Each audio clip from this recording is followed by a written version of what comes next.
You sat down one afternoon and did the responsible thing. You opened one of those retirement calculators on some financial website. You typed in your age, your current savings, your income, your expected retirement age. You hit calculate, and the number that came back was so large it felt like a joke. $2.3 million, $2.8 million. Some of them said $3 million, and you sat there staring at a number that felt so disconnected from your actual life that you closed the tab and decided to think about it later. Later became next month became next year, and somewhere in the back of your mind, that number is still sitting there like an accusation, like proof that retirement is something that happens to other people.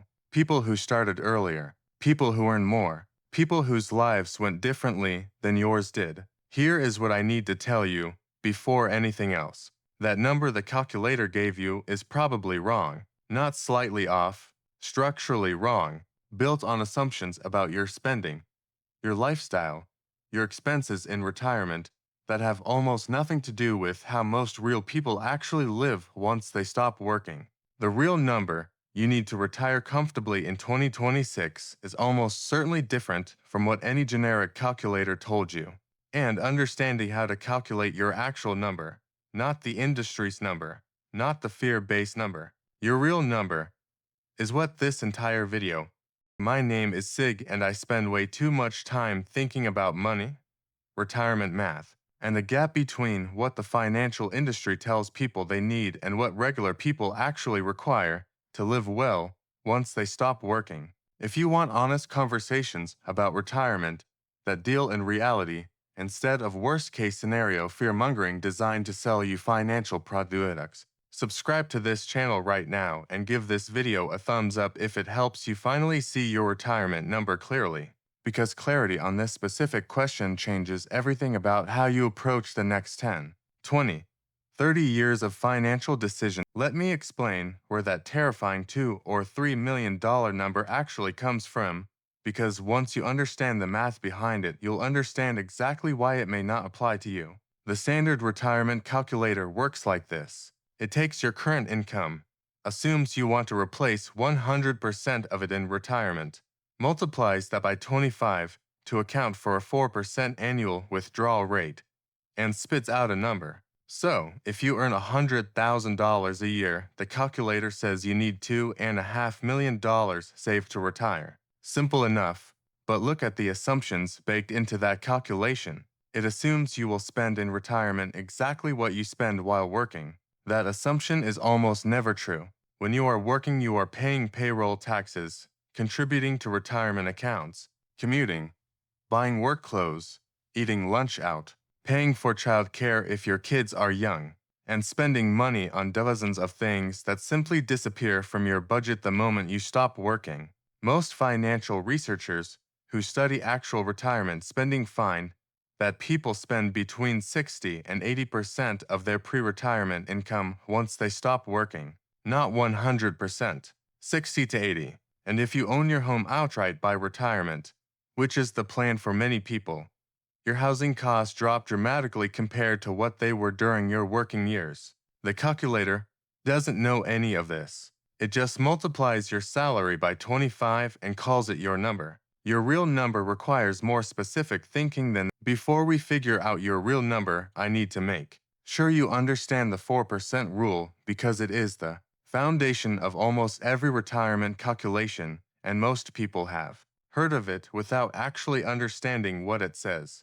The 4% rule comes from a study called the Trinity Study conducted in 1998. Researchers looked at every 30-year retirement period in American stock market history going back decades. They asked one question: if a retiree withdrew 4% of their portfolio in their first year of retirement and then adjusted that amount for inflation each subsequent year, in what percentage of historical scenarios did their money last the full 30 years? The answer was approximately 96% of all historical 30-year periods. The money survived. The portfolio didn't run out. That is what the 4% rule actually means. It means that if you withdraw 4% of your portfolio in year 1 of retirement and adjust for inflation every year after that, Historically, you have had a 96% chance of not running out of money over a 30-year retirement window.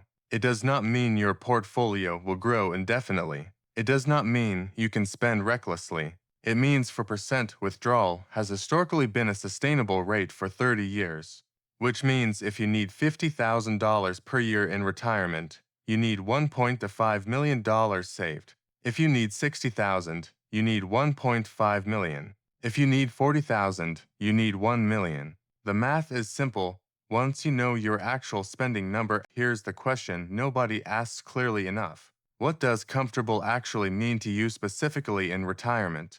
Because comfortable means something completely different to a 65-year-old in rural Tennessee than it does to a 65-year-old in San Francisco.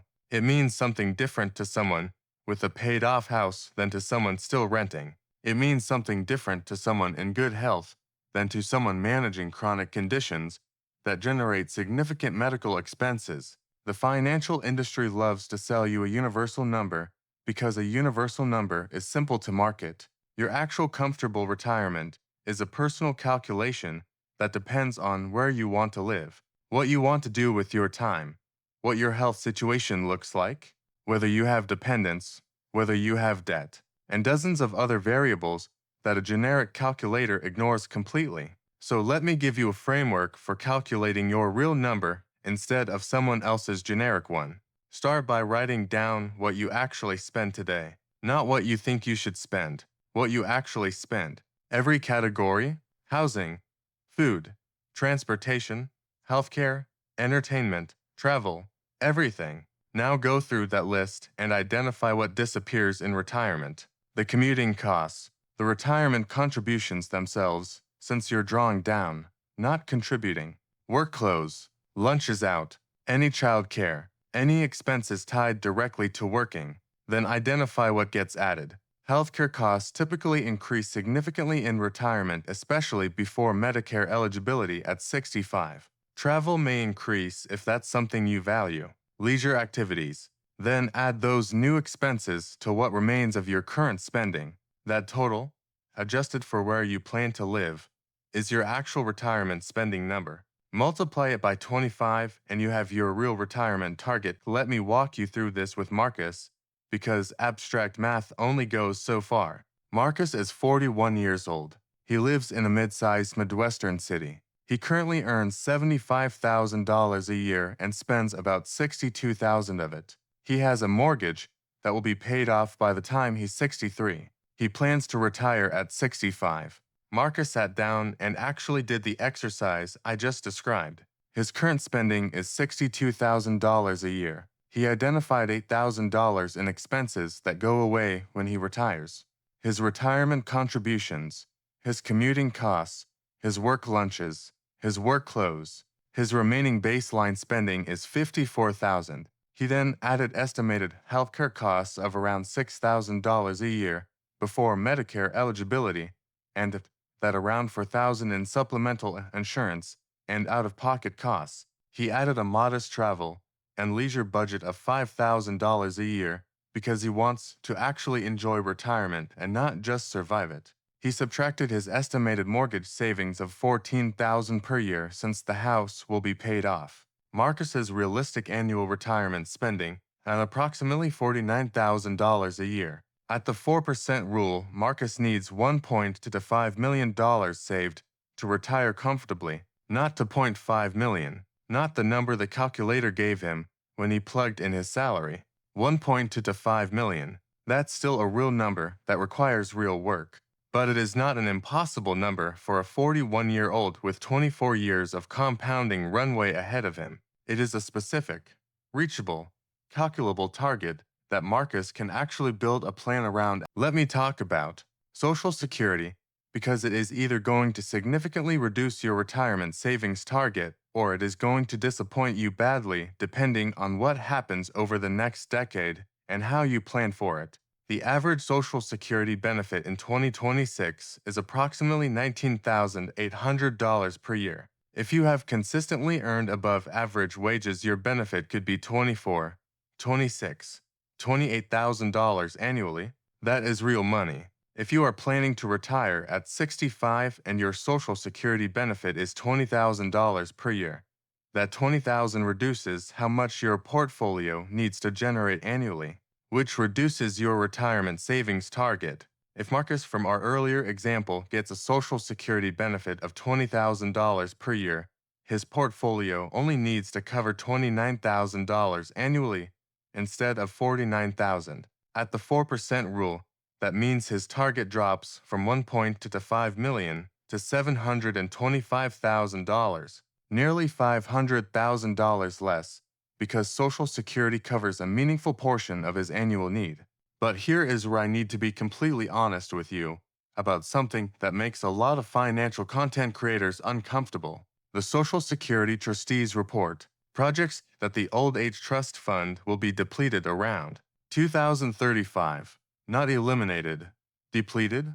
What that means in practical terms is that incoming payroll taxes will cover approximately 77% of scheduled benefits unless Congress intervenes before then. A 23% benefit cut is not guaranteed. Congress has historically acted before allowing automatic cuts, and there are numerous proposed fixes being discussed, but it is also not zero probability. So, how do you plan for something that might happen but might not? The sensible approach is to build your retirement plan without fully relying on Social Security and treat whatever you receive as additional cushion. If you hit your portfolio target without counting Social Security, and then Social Security pays out fully, you have more flexibility than you planned for. If Social Security is reduced, you are not devastated. Plan for the worst.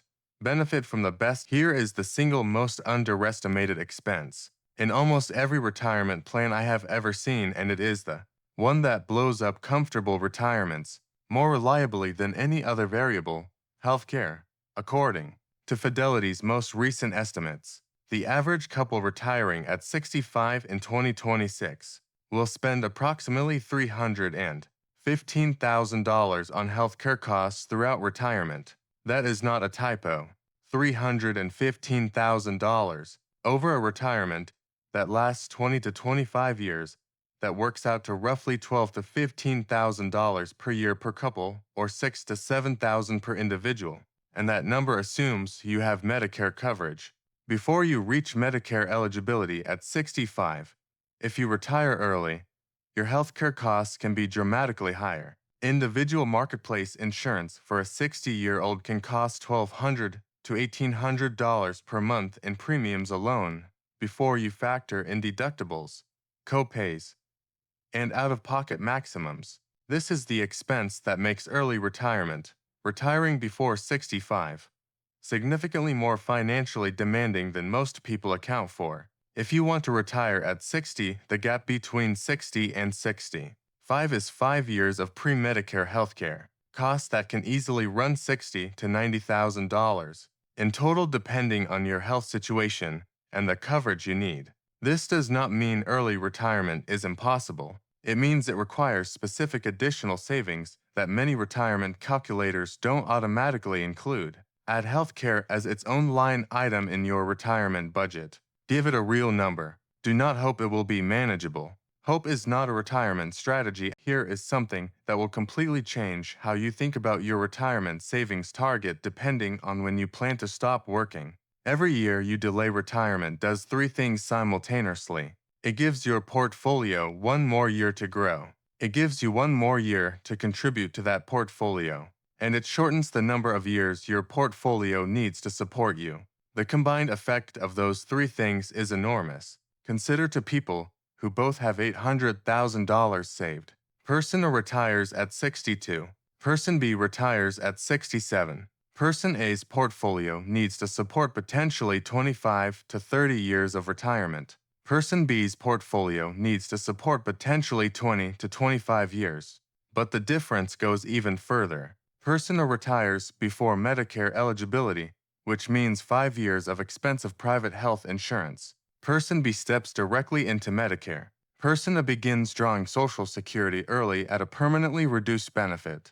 Person B waits and receives a significantly higher monthly benefit for the rest of their life. Delaying Social Security from 60 to 270 increases your monthly benefit by approximately 76%. If you would receive $1,500 a month at 62, waiting until 70 means you receive $2,640 a month for the rest of your life. On a 20-year retirement, that difference is more than $260,000 in additional lifetime Social Security income. The decision of when to retire is not just a lifestyle choice. It is one of the most significant financial decisions of your entire life, and most people make it based on how tired they are at the time rather than what the math actually says.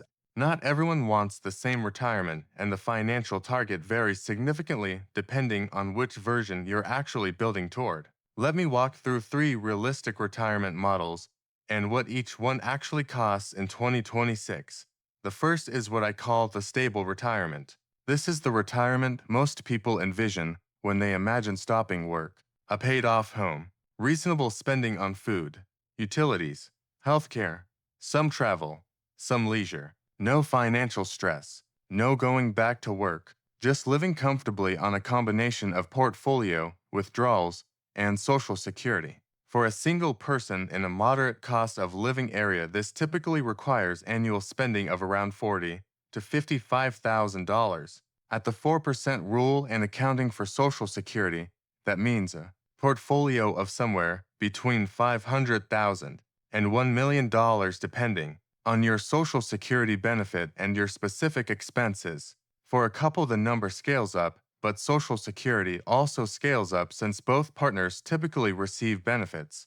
The second model is the comfortable retirement. This is the version with more flexibility, regular travel, helping adult children occasionally, a nicer living situation, more leisure spending. Annual expenses typically run $60,000 to $80,000 for a couple. Portfolio target after Social Security is typically between $1 million and $1.5 million. The third is the wealthy retirement. This is the version where money is genuinely not a consideration. International travel, significant gifting to family, high-end healthcare. Annual expenses often exceed $100,000. Portfolio target is typically $2 million or above, even accounting for Social Security. Most people watching this video building toward the first or second model, and the targets for both of those are significantly more achievable than the generic $3 million number that scared you into closing the calculator. Let me speak directly to the person watching this who ran the numbers and realized they are meaningfully behind where they need to be. First, behind is a relative term, and where you are at 35 is very different from where you are at 55. If you are in your 30s, you have compounding runway that makes catching up genuinely possible without heroic measures. If you are in your 40s, catching up requires more urgency, but is still absolutely achievable with consistent action. If you are in your 50s, the window is narrower, but it is not closed, and the decisions you make in the next 10 years will matter enormously. The most powerful moves available to someone behind on retirement savings are not complicated. Maximize your tax-advantaged accounts first. Your 401k up to the employer match is free money you cannot afford to leave on the table. Your IRA, either Roth or traditional depending on your tax bracket, gives your money a tax-sheltered environment to grow in. If you are 50 or older, the IRS allows catch-up contributions that let you put additional money into these accounts beyond the standard limits. Reduce the biggest expenses first. Housing and transportation together consume more of most people's budgets than any other category, and small reductions in either generate savings that dwarf the impact of cutting coffee or canceling streaming services. And consider working 1 to 3 years longer than you currently plan. As we discussed earlier, each additional year of work does 3 positive things simultaneously for your retirement picture, and the combined impact of even 1 extra year can add hundreds of thousands of dollars to your final retirement position. Here is the reframe I want you to carry out of this video. There is no universal retirement number. There is only your retirement number, and your number is built from your actual spending, your actual life, your actual plans for where you want to live and what you want to do. The financial industry's generic number is built to make you afraid. because afraid people buy financial products. Your real number, calculated honestly from your real life, is almost certainly lower than what the calculator told you. It is a specific, reachable target that you can build a real plan around. The difference between someone who retires comfortably and someone who runs out of money in retirement is almost never the size of their portfolio at the moment they stopped working. It is whether they did the actual work of calculating a real spending number, built a withdrawal strategy around it, accounted for healthcare, planned around Social Security intelligently, and made decisions about when to retire based on math rather than exhaustion. Those things are available to anyone willing to do them. The number is not the obstacle, the clarity is, and you now have the framework to get clear. Retirement is not a mystery. It is not something that happens to lucky people or high earners or people who made all the right choices 20 years ago. It is a math problem with a solution. The solution requires knowing your real spending number, multiplying it by 25, subtracting what Social Security will realistically cover, adding a meaningful healthcare budget, and then building a consistent savings and investment plan that closes the gap between where you are and where you need to be. That plan is not glamorous. It does not involve timing the market or finding the perfect stock or discovering some financial secret that everyone else missed. It involves doing boring things consistently for a long time and trusting the math to do what it has always done when given enough time and left alone. The calculator gave you a number designed to intimidate you. I just gave you a framework to calculate a number designed to guide you. One of those numbers leads to an action. The other leads to a retirement that actually happens the way you want it to.